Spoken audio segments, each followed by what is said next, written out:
Sunday, 7 p.m, Stamford Bridge. Enzo Maresca's Chelsea, fresh off the back to a trip to Kazakhstan where it was absolutely freezing, take on Thomas Frank's Brentford. And this, my friends, is a way tougher assignment than maybe some of the viewers may well think. So, in today's podcast, we are going to break down the game. We're going to give our starting lineups. We're going to give our keys to victory. And there is only one man that can join me. And I have the pleasure of the channel fan favourite, the big dog, Josh Aveste, in the studio today. Josh, what's happening, mate? Mate, I'm ready for it. This is the posh off I'm describing this game as. Really? Why? Yeah. Chelsea posh? Chelsea are posh, Brentford are posh. It's the posh off. It's Chelsea the West ain't London. posh? Chelsea are posh, mate. We're not, mate. I've been told I'm a bit rough.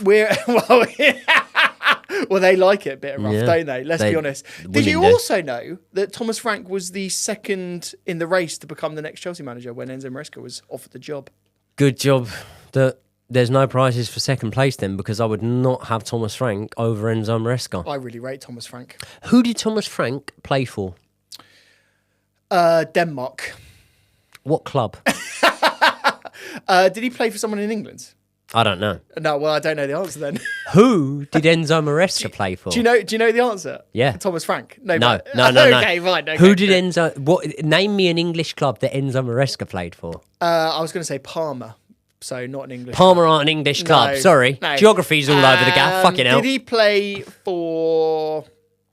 They're a lot West like Bromwich- Parma. They're a West lot like Bromwich Parma. Albion? They play similar sort of football to Parma. No idea. West Bromwich Albion. I just said West Brom. Did you? Yeah. Oh, yeah, West Brom. Yeah, Oh, there you yeah. go. Clocked it. Brilliant. Yeah. Our knowledge is good. We Yeah. know what we're talking about. That's Google reassuring, it. Look isn't it up. He had hair, everything. It was brilliant. Was it nice Brilliant hair? times. Yeah, it was nice, but I prefer the bald look on him. Yeah, to be fair honest. enough. I think he Yeah. suits it. Yeah, Yeah. I think he Now, suits it. listen. I spoke about the fact that obviously this is a tough game for us, and do you know what? Right, little stat for you. This is the 7th game of a run that has seen us record 6 wins in a row. Do you know how far back you have to go to the last time we recorded 6 wins in a row? Jose Mourinho's first season. No. Of course not. We've been the bollocks. We won the league a load of times since then. But it's quite a while ago, nearly 3 years ago now. Oh, okay. Tommy Tuchel's Chelsea recorded 6 wins on the bounce and obviously didn't manage to win the 7th game. The 7th game wasn't a good one for us. We actually got pumped in that game. I actually was there at that match. Who was it? Antonio Rudiger scored an absolute screamer. I miss Antonio. Do you know who it was against? I don't know. Do you not? No, tell me. Was it Brentford? It was Brentford. Oh, fuck. I was in a Matthew Harding upper Yeah. that day, right? And this was the season before the lower was standing. So, like, it didn't really matter whether you were in the lower or the upper. Now I'd always sit in the Matthew Harding lower if I could, unless I'm in the posh seats, Jet Set Hospitality. But I was in the Matthew Harding upper for that one, and Rudiger smashed it in my end, right? It was a terrific little goal. But then Christian Eriksen and the boys just ran riot for Brentford, Yeah. ended up beating us 4-1. So that is a little bit of a bad omen potentially going into Are they this game. our but bogey team now? Because you remember back in the day, it was always Everton. Do you remember that? Like, and West Ham, I always remember being a bit of a bogey team. I'd say the Brentford are up there now. who would you say are bogey team? Well, no, they're not. Man United are our bogey team, if we're being completely honest. What was because it? 11 times we've not won at Old Trafford. Last 11 games. we've not won at Old Trafford in 15 years, mate. Fuck, that just shows you. So That's scary. that's our bogey ground, not our bogey team, because obviously Cole Palmer managed to help us win the game, It's kind of an easy story, against them isn't it? last Yeah. season. Yeah. But either way, yeah, I would say Brentford are up there with bogey teams. What are Chelsea's biggest bogey team? Would you lot say of all time? Let us know in the comments. Let us know Yeah. in the comments. Now, away from home this season, Brentford haven't been terrific in the league by any stretch of the imagination. They haven't won away from home, and they've only scored 5 goals away from home. And it's very, very key that they've only scored 5 goals away from home, because Have you had a look at the league table and seen any of Brentford's sort of goals scored and goals against? And I couldn't believe it. They're second in the league, aren't they, for goals for? Mate, they have only scored less goals than Chelsea. Brentford this season have scored more goals than Arsenal, more goals than Man City, more goals than they've scored what 2-3 times as many as Man United, more goals than Liverpool. It's mental, isn't it? Yeah, it is. They got two players that are banging in goals for fun. In is it Vissa or Yissa? I would say Wissa. Wissa. I'd say Wissa. Yeah. He's a standout talent. Remember the overhead kick he scored? He's fucking decent. Yeah. Wissa. Like, again, a lot of the Brentford players, I feel like if you took them out of that team, they'd be worse than they are. Do you know what I mean? Then More than some of the Bremu, past. he scored. He's a good fucking fancy football pick, by the way. Both of them are actually. They're brilliant players. And in fact, there was a few rumours about Bremo moving to Arsenal recently. I think. Don't know if he's that sort of level. I mean, he's better than Kai Havertz, probably. Scored more goals. FC could probably get in Stoke's team. There you go. But the reason why all of that means nothing, the fact that they've scored so many goals, is the fact that they have conceded 28 goals so far this season. And to be, ninth in the league or wherever they are and have conceded 28 goals, that's a lot, man. Like, when you look at, like, lower table teams, like, off the top of my head, Man United, for example, right? Right, Man United, for example, that's 10 more goals conceded than even Man United have, and they're sort of what you'd class as a bottom half club. They've got a goalkeeper in goal, jumps out the way of the ball. You know what I mean? Did you see his Rick against Plitzen the other day? No. I saw the one against. No. Do you know what? I don't really. I'm going to be completely honest with you, right? Like, I'm more of a Conference League man. I'm not really into. I'm not into. Obviously, I watch all the Champions League football. Yeah. But do you know, like, when the highlights come up for like the Europa League now, I don't really watch them. I have to say though, mate, when it's 1-1 Man United versus Victoria Pilsen, I watch it because I'm a sucker for that. But they won in the end, didn't they? No, it was 1-1. Oh, was it 1-1 in the end? 1-1, yeah. No, sorry, no, it wasn't. It was 2-1. 2-1. It was 2-1. You're right. Yeah. It was 2-1. There you go.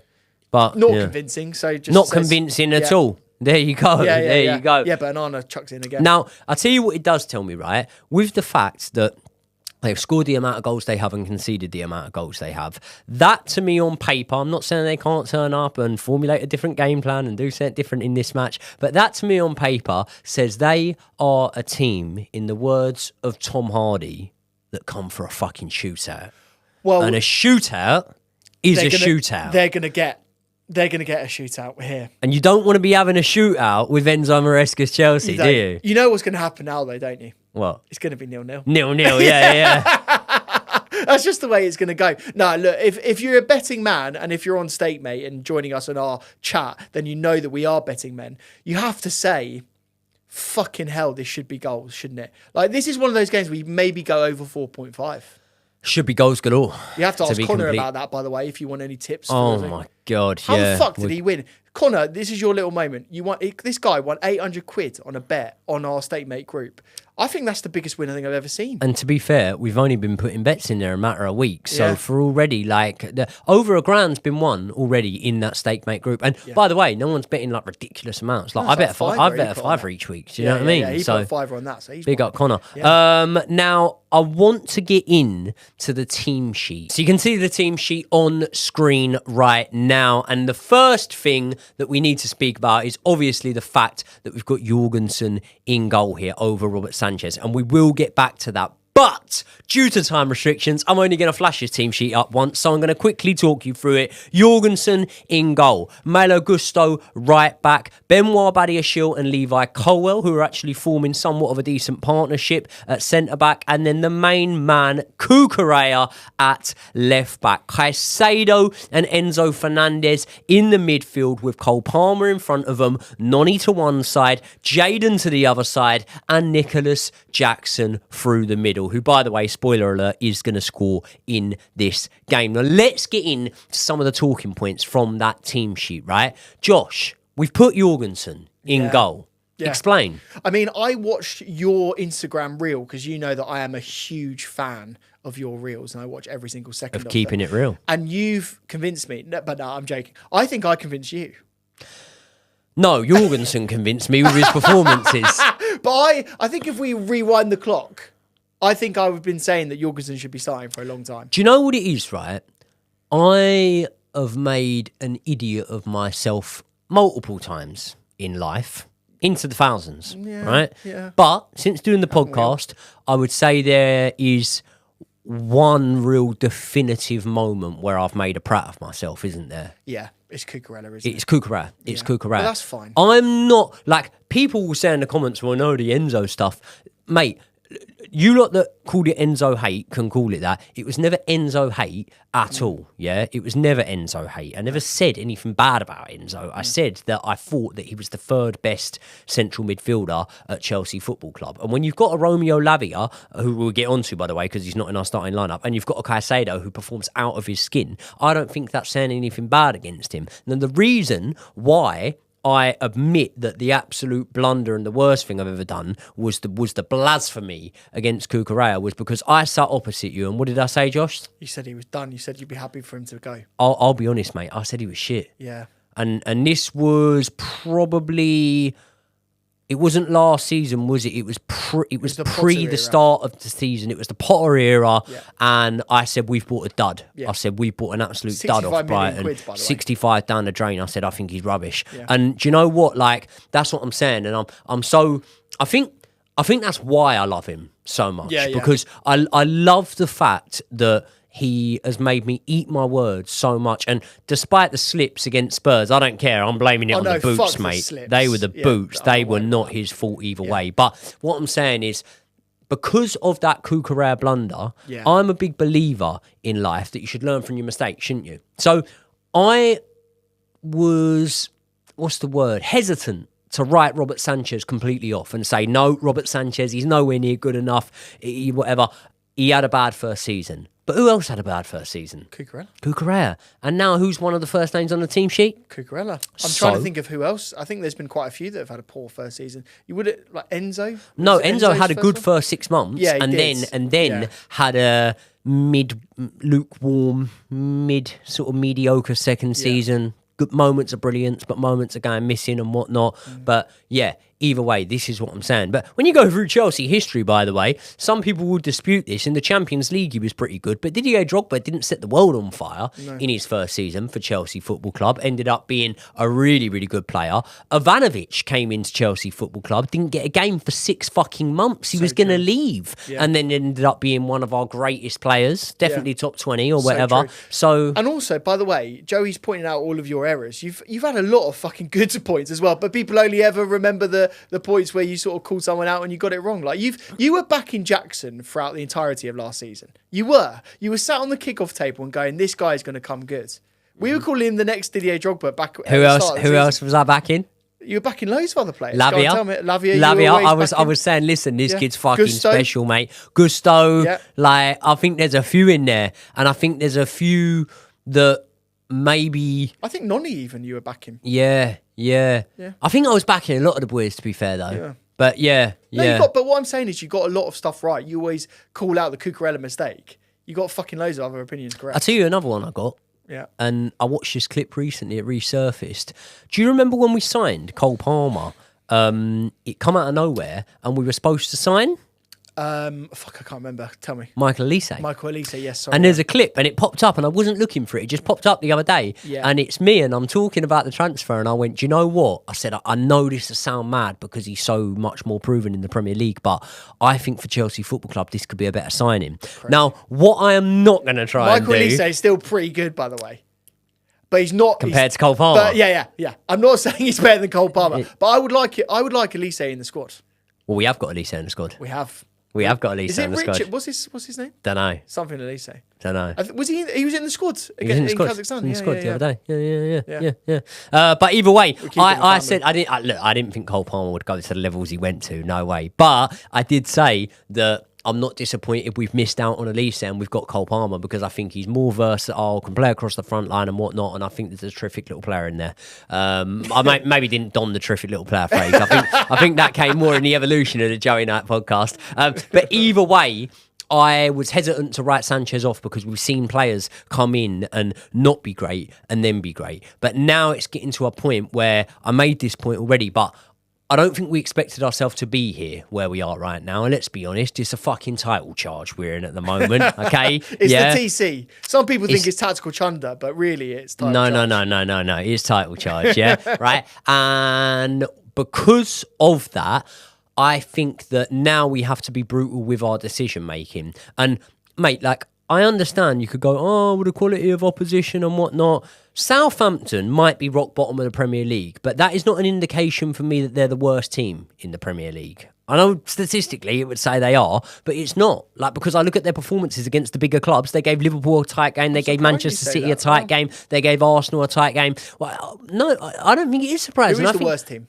Who's the worst team in the Premier League this season? Wolves. Up until a couple of weeks ago, I might have said Everton. Yeah. I think Wolves have got to be an honourable mention. I'm reluctant to say that it's either Southampton or Ipswich, you know.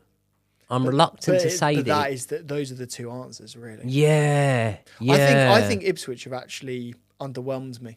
I was expecting more. I thought they'd be a little bit better. But either way, I'm just saying, like, would it shock me if Southampton survived and didn't get relegated? It wouldn't be like mind blowing. Do you know what I mean? And against Southampton, I thought Jorgensen looked really good. And I think that I said this again, so I don't want to cover old ground, but I just quickly say, back in the day, it was about a good defence makes a good goalkeeper. And now with playing out from the back, I think a good goalkeeper makes a good defence. I think Jorgensen makes some terrific saves. I think that 2 of the goals against Spurs that we conceded, he would have done better for. Yeah. Okay? Yep. The Son one at the end, you can't do nothing about that. But Sanchez dives behind the 2 players that are in front in Solanke and Levi Colwell. He dives behind them. He needs to go in front of them. Positionally, he was poor for that. And the other one from Kulusevski, it's from outside the area. And it's, I'm not going to call it a P-roller, but he didn't fucking blast it in. It wasn't Caicedo versus Spurs last season, was it? It was bad defending all round, but I don't know. I just think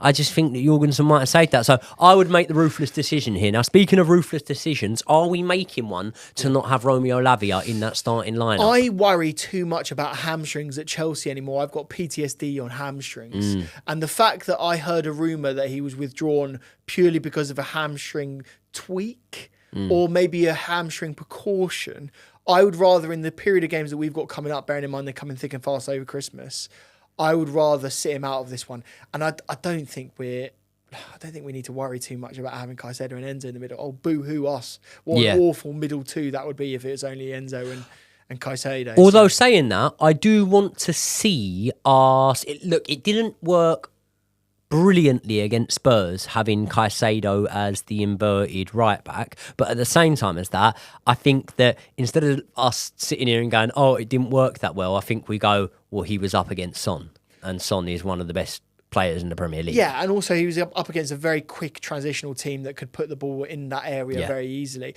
And when we saw it the game before, it worked well, didn't it? It worked well. I do worry about... I think Brentford are going to do very well in exposing weaknesses that we have. And so I worry about Caicedo playing in that role against Brentford in particular. But whereas when you're talking about a lower 10 Premier League team, I would say... Man United or someone. Man United, Spurs, anyone like that, fine. Yeah. But not Brentford. Not Brentford. Yeah. So I think for this one, obviously we go with Malo Gusto in there. Now listen... Wouldn't be averse to Lavia starting if the hamstring's fine. I think Enzo Maresca will make a call on it. And if Lavia's in there, I'd love Lavia to be in there because I think he looks brilliant. Obviously, the rest of the team just pretty much picks itself because Pedro Neto is ruled out. And what is going on with your boy, by the way? Have you texted him? Yeah, he's not feeling very well. Why? He's just not feeling right. You know, when it's like you're at school and you're like, oh, I've got Dicky Belly. Belly. No. The one for school is Football Manager's coming out.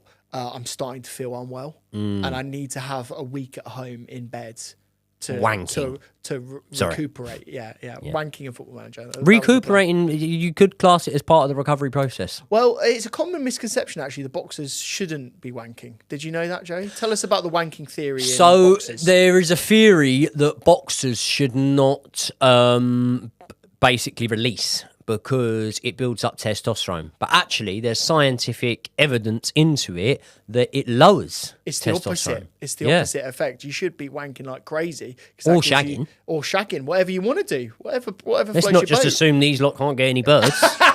Yeah, but you know, everyone does it, Joey, don't they? Yeah. There you go. Multiple times a day. If you watch our episode that is dropping on Joey and Josh on Sunday, we have a discussion about how many times if I was in the Big Brother house per day I'd be doing it. Yeah. And as a 45-year-old, I'm surprised you can get that many out. Mate, the stick up. You lot in the comments, yeah? Or should I even do this? Right, I'm going to do it. In the comments section, yeah? How old do I look? How old do I look? Because I've been getting fucking fear. Nothing has made me more upset in my whole YouTube career than this, right? On the Joey and Josh podcast, we were talking about Jamie Oliver ruining school dinners, right? It got clipped up.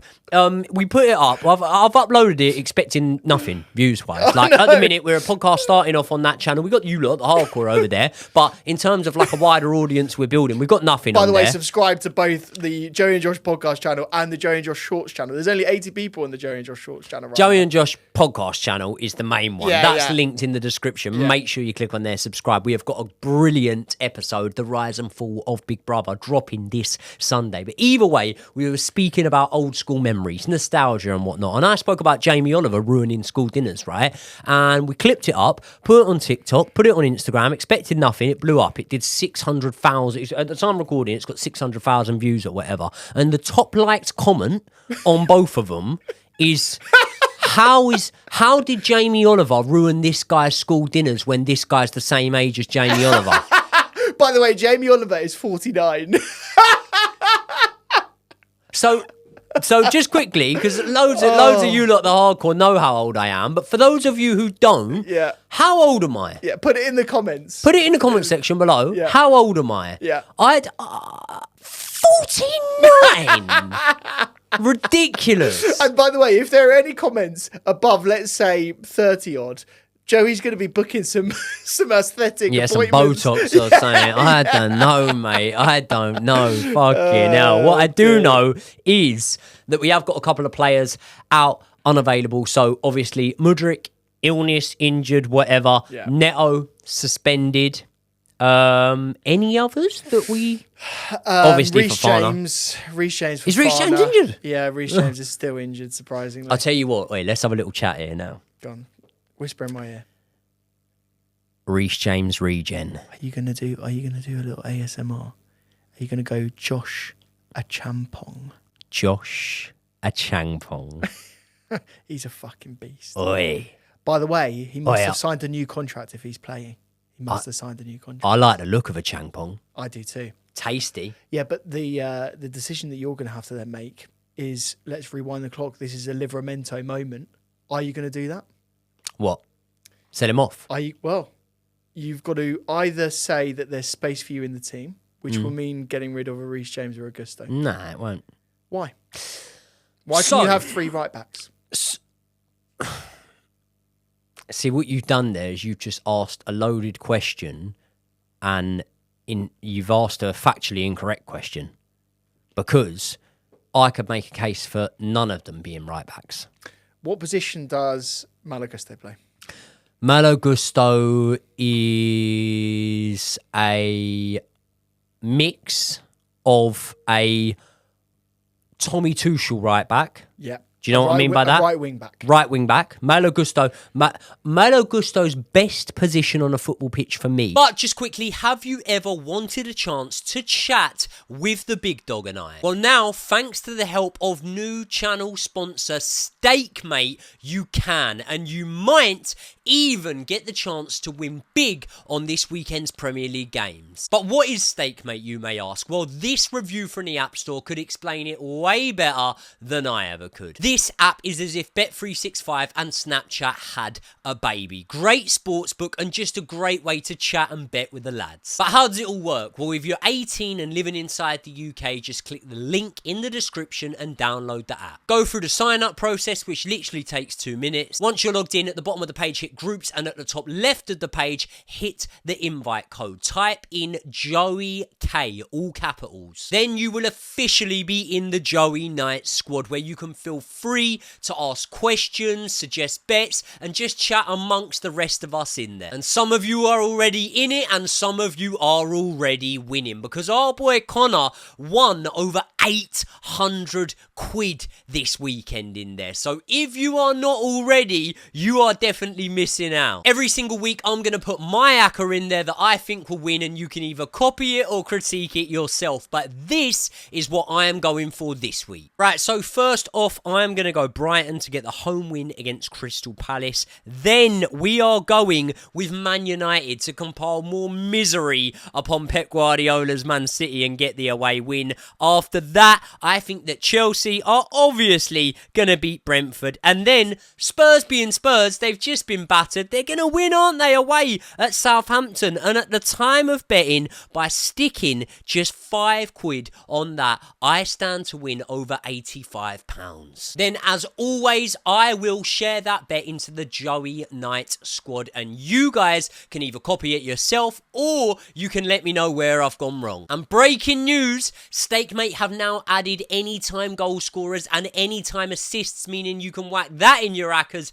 if you want also. But the good news doesn't stop there, because not only can you use the app to chat to me and Josh, but when you sign up to StakeMate, you will get 20 quid in free bets when you bet just your first tenner. And they're offering even more bonuses as you play. So hit the link in the description to download and join up to StakeMate today. Join the Joey Night squad using my code JOEYK, but remember, you must be 18 years old or over, you must be living inside the UK, and most importantly, you must remember to gamble responsibly. Is a position in a formation that we don't play, which is a right wing back. I agree. Okay? Yeah. But he plays the inverted role pretty well. Got an assist for himself the other day when he set up Jadon Sancho from that inverted role. He gets forward well, and I think that I was a little bit dubious at the start when I started seeing it at the start of the season. I'm like, what are you doing? Like, why are you not inverting Cucurella and you're inverting Malo Gusto? Then I started actually looking at some heat maps and realising that no, both of them are inverting, and we're left with just two at the back at most of the time. And as the season's gone on, and obviously this team have gelled, and Enzo Maresca's philosophy has been put into them a lot more, I'm actually now really rating Malo Gusto as an inverted right back. But sometimes, as we're seeing in recent games, you need someone of just a bit more physical stature. 1-to-1 defending, I think Malo Gusto is really, really good, but he's not got the same amount of physicality as obviously Benoit Badiashile has, who's been playing there at times. Reece has, Fofana has. So then we look at the other options you said there. Reece James, yes. Now, he's brilliant for that role, I think. And I think that as much as I would love to see Reece James being the right wing back that we saw under Thomas Tuchel, I think that I'm starting to near towards a conclusion that hopefully, touch wood, when, and I'm speaking it into existence, when Reece James does get over his injury problems, I think that in life sometimes you have to understand that you don't get what you want, you get what you're given. And what we will probably be given is a Reece James who maybe inverts a little bit, but probably stays part of a back three, the right-hand side of a back three. I think the way that he's moving, bearing in mind what Caicedo does when he inverts and has to get back, Caicedo is sprinting at full pelt to get back in position to be a right back. I think that's almost the worst. That's actually, out of the three options of Reece is a right wing back, Reece is an inverted fullback, and Reece within a three, I think the one where he inverts and plays as a DM is actually the worst. Yeah, that's what I would say. That's what I would say. And we had our warnings of that in the Celtic match in pre-season, didn't we? Like, we saw it and it wasn't faring well for him. So I think that when Reece is back, the captain will be starting as a sort of right-sided centre-back. And then I think that Joshua Changpong is then a really, really good option to have if Reece is not about. And again, touch wood, we're speaking things into existence. But I think if you're Joshua Changpong and it comes to a point where you're looking at signing that new contract, come on, man. Like, what? You don't think that's gone through Josh's head? I think he's really worried about. I think he's doing almost like what Levi Colwill did. Levi Colwill said, "I'll stay, but I need to play." Yeah, but so I've just made a case. What I'm saying is that I don't think that it's like a straight shootout between Joshua Changpong and Malo Gusto. I can see a world where they're both in the same team. Is what I'm saying, right? I don't think with the current system they can. What, they can be in the same team? I don't think they can be in the same team. No, I don't think they can, because I don't think Josh has played in the youth team as a centre back, but until he fills out and grows into his body a bit more, I don't think he'll ever be to the left hand side of a Malo Gusto. Does that make sense? If Fofana, right, yep, was injured right now, like he is, yeah, I could see Joshua Changpong pairing up with Levi Colwill. No, Josh will always be where Malo Gusto is on the pitch. He will always have to have a centre back with him. You need three, and I'm including Josh in this because Cucurella is going to be inverting. You need a Badiashile, a Tosin, or a Disasi next to Levi. You do. Just based on the system. Even with Badiashile, sometimes it's too lightweight. See, now you're trying to convince me, but I've got such high hopes for him. I think Joshua Changpong is going to be a Chelsea player. He's obviously a Chelsea player already, but I think he is going to be a player that features in the first team fairly heavily. And I think by next season, I think that's going to be the case. My point isn't that Josh is going to get sold. My point is more, there's going to be some tension in that role, because there'll be three really fucking good players going for one position. And Josh will want to play and deserves to play football. So it's going to be very interesting to see how he fits in. One thing that I made a point of this morning or last night, sorry, I posted a clip of it this morning, is that Enzo Maresca's ability to sustain a harmony in the dressing room when all the media had the knives out for us and wanted to claim that everything was doom and gloom and that Chelsea were fucked and, nothing good could come of having this many players and whatever. Well, everyone's busting a gut when they're on the pitch. Everyone's playing with a smile on their face. Everyone's celebrating, hugging the manager. Everyone's, there was like a clip that done the rounds on Twitter the other day. It really pissed me off, where someone had put up that clip of Nicholas Jackson where he sat on the bench with his head down. And he was crying, yeah. And he's crying. And he's crying, and they're going, look, not even watching the game, clearly doesn't care about the team. And he was gutted about getting pulled. Mate, he was gutted about getting subbed off at a ground where he ran riot last season and clearly feels like, unfortunately, he didn't give the same amount of contribution this season that probably he has, not only against Spurs last season, but in the games prior this season. That showed me a competitive nature, a desire, and a man who is absolutely thriving for success. That didn't show me a man who doesn't care about the team. All it showed me is the Twitter account that posted it is another one of these lot which want to go on with the fucking TalkSport narrative. Do you know what I mean? Sorry to call them out. We do love Gareth A. Davis. We're in the same hotel as him next week. But TalkSport football want to paint Chelsea in a very, very negative light as much as they can. That's I would say the mainstream media. I would broaden that out. Like, basically everyone wants to jump on Chelsea because it's actually, in terms of like path of least resistance, which is the way that the human brain works, it's kind of the easiest thing where it's like, they spent loads of money, they don't know what they're talking about, blah, blah, blah. But actually when you think about it, it's the exact way that you want to build a football club. You want to get young players in, you want to sign them for a low wage, you want to sign them for a lower amount of money, grow with the club, sell a few off, blah, blah, blah. That's basically what you want. So yeah, mate, it's a mainstream media issue, I think, to be fair. And ultimately we should be really chuffed with that. When I saw that clip, mate, I was actually chuffed. I was really happy to see that because I want players that are desperate to do what they need to do on the pitch and get good results. And it actually shows a real mentality of Jackson. And I think that's one of the things that he's improved most at. I remember when he first came in, sometimes he was a bit scattergun, a bit all over the place, did some weird things on the pitch.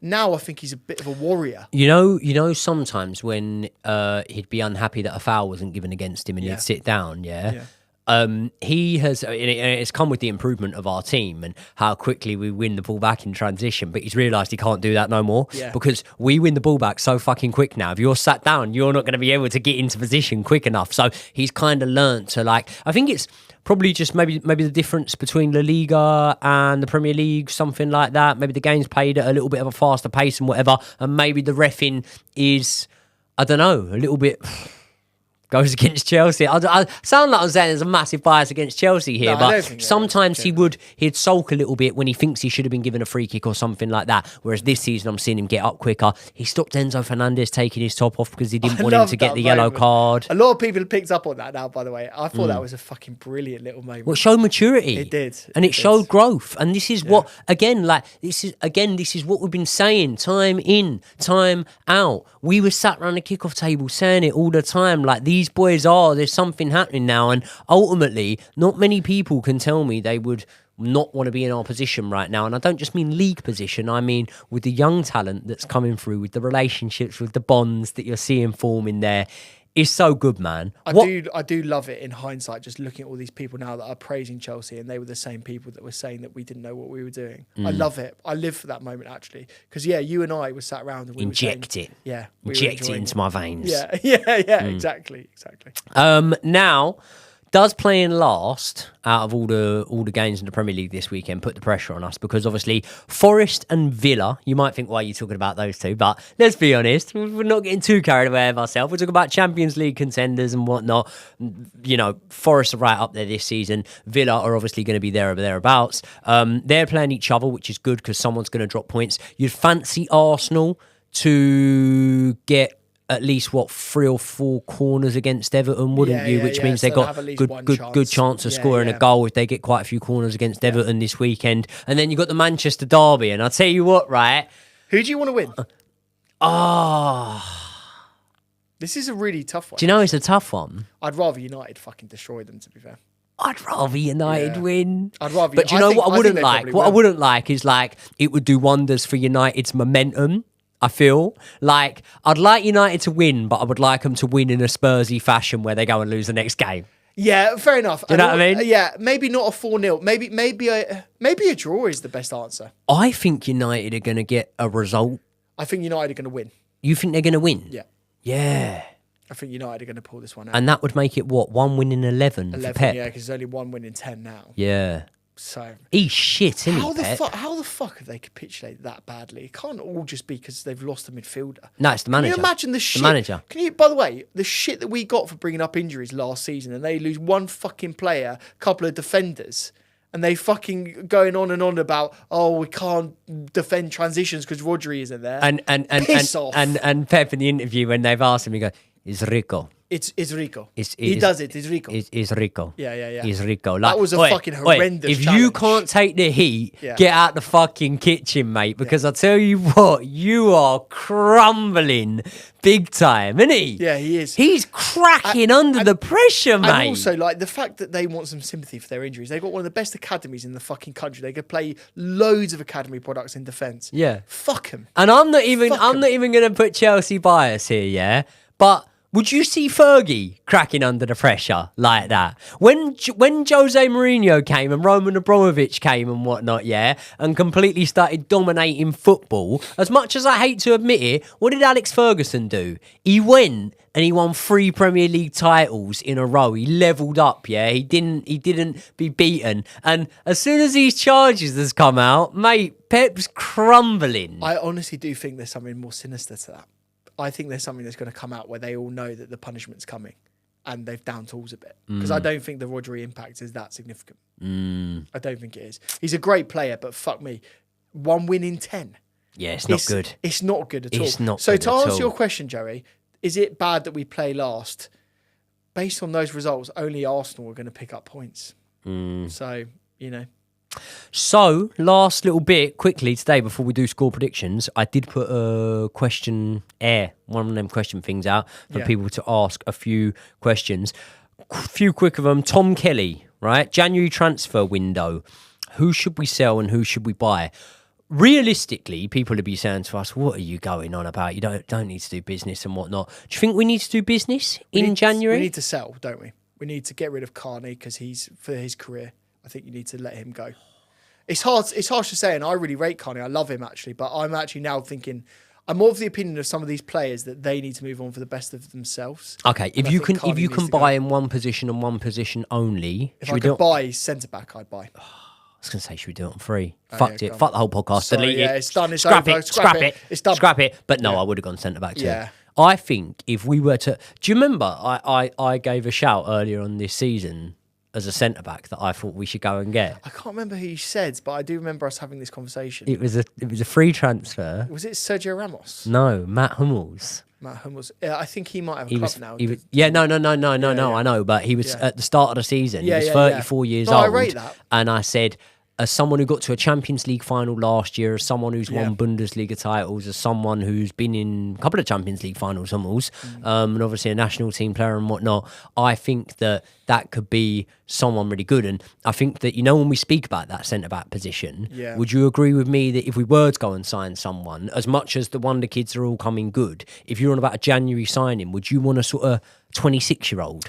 I would, and that's why there's a lot of rumours about Jonathan Tah, isn't there? He's a very, very good one. I don't know if we'll be able to get him in January, but there's rumours about him coming in.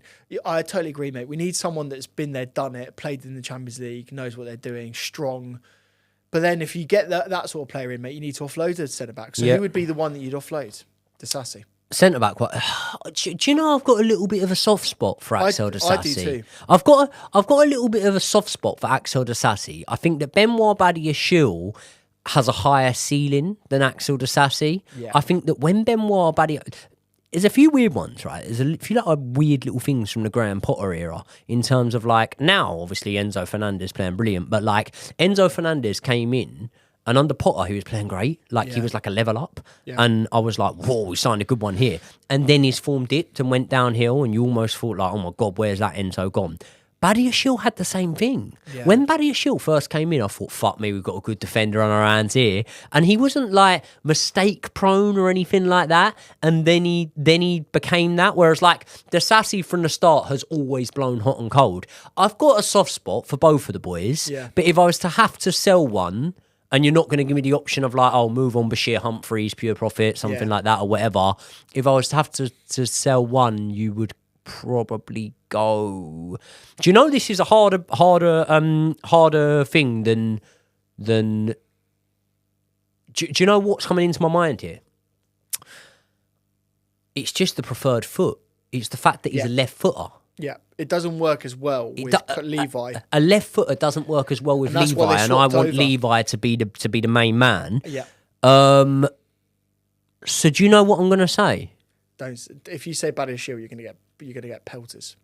No, I'm going to trump you here. Tosin. I don't think there's a market for it. I mean, Newcastle wanted him. Signed him for free. Yeah, but you could probably move him on for what, 20 mil or something. It's a shout. It is a shout. If I had to sell one of Disasi, Badiashile and Tosin Adarabioyo, I'd probably give Newcastle Tosin. Yeah. But I feel bad saying that because I actually think Tosin's decent. Yeah. But you're putting a gun to my head and saying you've got to sell one of them. I'd probably go Disasi, but I'd say the reason why I say that though is I think Tosin will be gone as well. Part of me feels like Disasi is good in the dressing room. Yeah. I don't feel like he's a bad egg. He's not. And I feel like he's cool with the understanding that, listen, mate, you are getting cup minutes and if an injury crisis happens, you're in. But apart from that, just be good for morale and whatnot. And players like that are actually invaluable to a squad.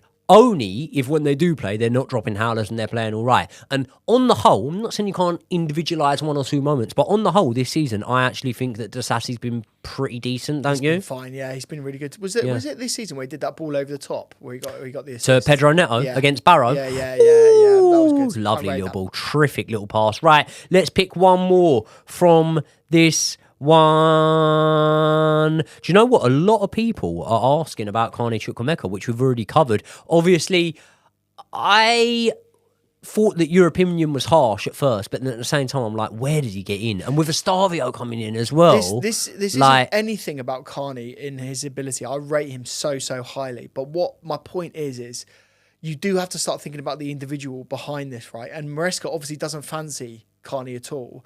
He's barely been playing him, even though Carney's been fighting fit. He's barely made any matchday squads. Dewsbury Hall is above him.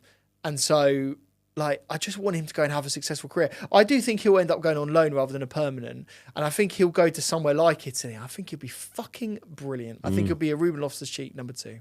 There you go. Yeah. There you go. People, hold on. We haven't done score prediction. What are we saying? Yeah, okay, right. it's too obvious to go like 5-3. So I'll go 5-2. There you go. Are you going 5-2? Why not? Because the data suggests that there should be goals in this game. And while I think that football is funny and sometimes it can, defunk the data, I do think I think there'll be goals in this one. So let's go. I will go 5-2 for fun. I am going to go a 4-2 for the second week running. Oh, wow. I'm going to go 4-2 for the second week running. You nearly got that 4-2 because I was telling away, it, didn't you? and I was telling everyone. I was telling everyone 4-2, 4-2, 4-2, and should have got some cash on it, but I'm glad you didn't in the end. There you go. But if I did, I'd do it at stake, mate. People, let us know your thoughts in the comment section below. Please, please, please, please, please, right now, smash the like button if you haven't already, because I haven't even asked you to do that. Make sure you're following the channel or subscribed to the channel. 20-something% of you aren't subscribed, so please make sure you are. But most importantly, hit the link in the description and subscribe to Joey and Josh, because we are putting out so much content off of there now. There's about 6-7 episodes. We're trying to do one a week. We're doing true crime. We're doing... Do you know what? If we're honest, Josh, we're just doing shit we're interested in, really, and that's ultimately the funnest part, isn't it? If we're enjoying it, it's going to be a good episode. We're having fun. You're having fun. So everyone's having fun. Joey and Josh, linked in the description. Subscribe. The next episode drops on Sunday, which is... Big Brother. The rise and fall of Big Brother. Who don't like a bit of Big Brother? I see you lot in the next one.